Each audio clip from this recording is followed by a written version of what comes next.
अस्सलाम वालेकुम dear students, कैसे हैं आप। आज हम एक न्यू वीडियो के साथ आपकी खिदमत में हाजिर हैं। आज हम सेकेंड ईयर बायोलॉजी के 19वें चैप्टर से एक इंतहाई आसान और सिंपल सा टॉपिक लेकर हम जो है आपकी खिदमत में हाजिर हुए हैं। तो इस टॉपिक को आप एक एक पॉइंट करके सुनेंगे तो इंशाल्लाह आपके कंसेप्ट सारे क्लियर होते जाएंगे। और अगर आप बिल्कुल इसी तरह जैसे लिखा हुआ है इस तरह आप लिखेंगे तो इंशाल्लाह आप लोगों के नंबर नहीं कटेंगे। तो सबसे पहले बात करते हैं, हमारे पास जो टॉपिक है वो है role of nucleus in development. मतलब न्यूक्लियस जो है वो डेवलपमेंट में क्या किरदार अदा करता है, न्यूक्लियस का रोल क्या है डेवलपमेंट में। तो सबसे पहले अगर मैं आपको एक बात बताता जाऊं कि जो भी एक्टिव सब्सटेंस है, मतलब जो सब्सटेंस जीन को कंट्रोल करता है, वो सारे का सारा जो सब्सटेंस है उसको हम देख सकते हैं, उसको हम मतलब कि सर्च कर सकते हैं किस चीज़ के अंदर, साइटोप्लाज्म के अंदर। और वो जो एक्टिव सब्सटेंस है उसको हम जीन का नाम देते हैं।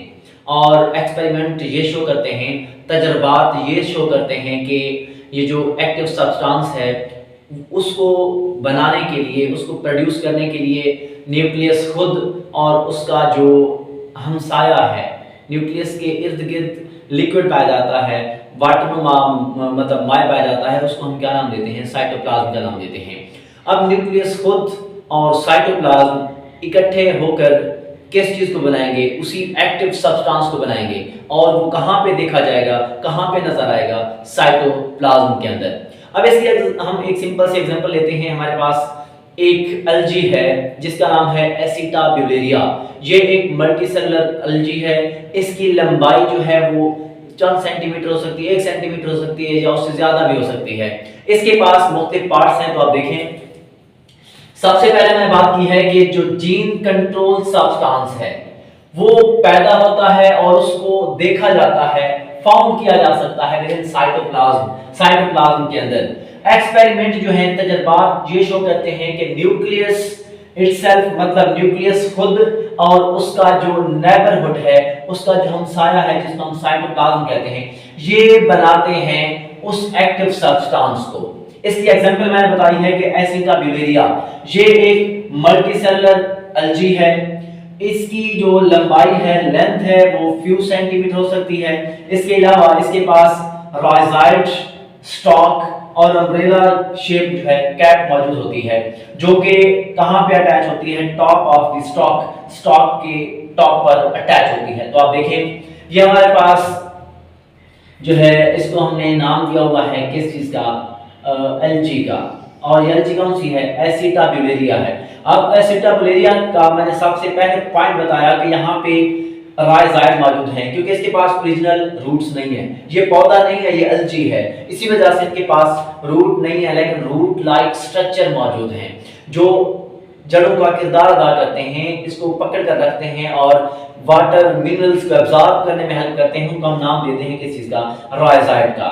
तो इसके अलावा इसके अंदर एक न्यूक्लियस मौजूद है और इसकी जो डंडी है इसको हम क्या नाम देते हैं, स्टॉक का नाम देते हैं। और स्टॉक के ऊपर टॉप पर या टिप पर जो है कैप नुमा अम्ब्रेला नुमा एक कैप मौजूद है जिसको हम क्या नाम देते हैं, ये इसके पास एक कैप है। अब कैप, स्टॉक, न्यूक्लियस और राइजाइड जो है इसके अंदर मौजूद है। ये हमारे पास जो है एल्गी है जिसका नाम क्या है, एसिटाब्यूलेरिया। अब दुनिया के अंदर जितने भी एसिटाब्यूलेरिया हैं, इनकी 2 स्पीशीज हैं। नंबर 1, एक स्पीशीज ऐसी है जिसकी जो ये कैप है वो रेगुलर होती है, और दूसरी जो स्पीशीज है उसकी कैप जो है वो इर्रेगुलर होती है। और जिसकी रेगुलर है उसको हम नाम देते हैं किस चीज का, एसिटाब्यूलेरिया मेडिटेरेनिया। इसकी जो कैप है वो क्या होती है, रेगुलर शेप होती है। इसके अलावा अगर हम बात करें एसिटाब्यूलेरिया क्रेनुलेटा, इसकी जो कैप है वो इर्रेगुलर होती है।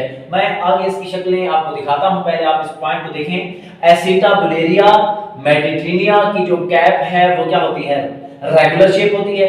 और जो एसिटाब्यूलेरिया क्रेनुलेटा है, इसकी जो कैप है वो क्या होती है, इर्रेगुलर है। अब इस पर एक साइंसदान था, उसने हेल्प की थी, उसने एक्सपेरिमेंट परफॉर्म किया था ये चीज देखने के लिए कि न्यूक्लियस जो है ये क्या रोल प्ले करता है डेवलपमेंट में, और इसके साथ साथ उसका जो हमसाया है जो कि साइटोप्लाज्म है वो क्या करता है, डेवलपमेंट में किरदार क्या अदा करता है, इसको चेक करने के लिए जो है एक साइंसदान था जिसका नाम है हेमरलिंग। अब हेमरलिंग ने वो जो एसिटाबुलेरिया है इसकी दो टाइप्स ले ली। ये आपके पास एसिटाबुलेरिया जो है मेडिट्रियाना है जिसका पास क्या है रेगुलर कैप है, और ये क्रेनुलेटा है इसके पास जो है इररेगुलर कैप मौजूद है। अब इसने क्या किया, आप एक एक पॉइंट देखते जाएं। सबसे पहले यहां से उसने जो है कैप इसकी रिमूव कर दी, यहां से इसकी कैप रिमूव कर दी और यहां से इसकी कैप रिमूव कर दी। सबसे पहले उसने क्या किया है, कैप को रिमूव कर दिया है दोनों स्पीशीज, दोनों जानदारों से, दोनों अलजी से कैप को रिमूव कर दिया है, नंबर 1। दूसरा नंबर ये है कि यहां से उसने छोटा सा हिस्सा काट दिया और यहां से भी छोटा सा हिस्सा काट दिया। अब इसकी जो डंडी है, स्टॉक है, उसका पार्ट इसने उठाया, इस मतलब कि क्रेनुलेटा की जो राइजाइड है उसके ऊपर जो है इसको ग्राफ्ट कर दिया। अब जब इसको यहाँ पे ग्राफ्ट किया तो इस वाला पार्ट जो है उठाया, यहां से काटा और इसको पकड़कर इसके साथ ग्राफ्ट कर दिया। मतलब यहाँ पे जो स्टॉक है, डंडी है, ये इसकी है, जो मतलब रेगुलर शेप वाले की जो स्टॉक है उसको काट कर इररेगुलर वाले के ऊपर ग्राफ्ट कर दिया। इसी तरह यहां से एक छोटा सा टुकड़ा लिया, उसको ग्राफ्ट कर दिया किसके ऊपर, रेगुलर वाले के मतलब जानदार पर, अलजी पर। आप देखिए जरा। अब यहाँ पे क्या हुआ कि यहाँ से जब इसकी ग्रोथ स्टार्ट हुई तो इसके ऊपर जो कैप बनी, हालांकि ये वाला टुकड़ा उसका था तो उसके ऊपर जो कैप बननी चाहिए थी वो इररेगुलर की बननी चाहिए थी, लेकिन यहाँ पे इररेगुलर कैप नहीं बनी। क्या बनी, इसके ऊपर जो कैप बनी आप देख सकते हैं ये रेगुलर कैप है। अब इसी तरह उसके ऊपर जो कैप बनी वो इररेगुलर है। इसका मतलब क्या है कि उसने ये वाला हिस्सा तो नहीं काटा था, इसको यहाँ पे ले आया, नहीं, ये वाला हिस्सा वहीं रह गया था और ये वाला पार्ट, न्यूक्लियस वाला पार्ट, ये वाला पार्ट भी यहीं रह गया था। अब न्यूक्लियस के इर्द गिर्द आप जानते हैं यहाँ पे साइटोप्लाज्म भी होगा, यहाँ पर भी साइटोप्लाज्म होगा। अब इसी न्यूक्लियस और साइटोप्लाज्म की वजह से यहाँ पे जो डेवलपमेंट हुई है वो इसी की अपनी हुई है, उसकी नहीं हुई। मतलब क्या है, इससे ये नतीजा निकलता है कि यहाँ पे जो डेवलपमेंट होनी है उसको कंट्रोल करने के लिए न्यूक्लियस ने रोल प्ले किया है, क्योंकि इसका अपना न्यूक्लियस अंदर मौजूद है। इसी वजह से ही उसके अपने न्यूक्लियस ने ही जेनेटिक इंफॉर्मेशन को कंट्रोल किया है और जो डेवलपमेंट हुई है वो उसी अपने न्यूक्लियस के मुताबिक हुई है। और यहाँ पे जो कैप बनी है वो क्या है, रेगुलर कैप है। इसी तरह वहां पर उसका अपना न्यूक्लियस मौजूद है, अपना साइटोप्लाज्म मौजूद है, तो वहां पर जो कैप बनी है उसको अपने न्यूक्लियस ने कंट्रोल किया है और वो कैप उसकी अपनी है जो कि इररेगुलर कैप है। अब आप देखें, वन बाय वन करके देखते हैं। एक्सपेरिमेंट जो था उसको परफॉर्म किया था हेमरलिंग ने।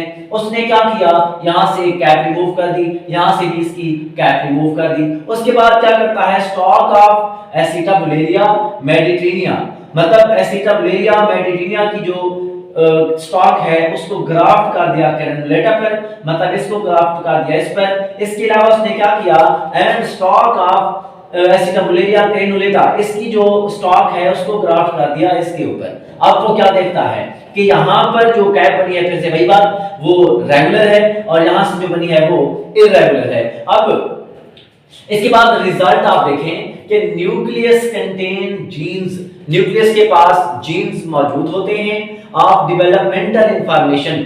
डेवलपमेंट के लिए जो जीन्स हैं वो न्यूक्लियस के पास होते हैं, मतलब कि डेवलपमेंट के लिए जो किरदार अदा किया जाता है जीन्स उसके पास होते हैं। वो कौन करता है, कौन परफॉर्म करता है, वो है न्यूक्लियस। और selection of genes, selection of genes कौन करता है, साइटोप्लाज्म करता है। मसलन साइटोप्लाज्म ये मतलब कंट्रोल करता है कि जो जीन्स होंगे उन्होंने आगे जाकर किस चीज को बनाना है, किस बॉडी पार्ट को बनाना है। जो सिलेक्शन ऑफ जीन की जाएगी वो किस चीज का किरदार है, साइटोप्लाज्म का। और जो डेवलपमेंट के लिए जो जीन्स हैं वो उसमें कौन किरदार अदा करता है, न्यूक्लियस। तो उम्मीद है आपको समझ आ गई होगी। तो नेक्स्ट वीडियो में मिलते हैं। ओके, अल्लाह हाफिज़।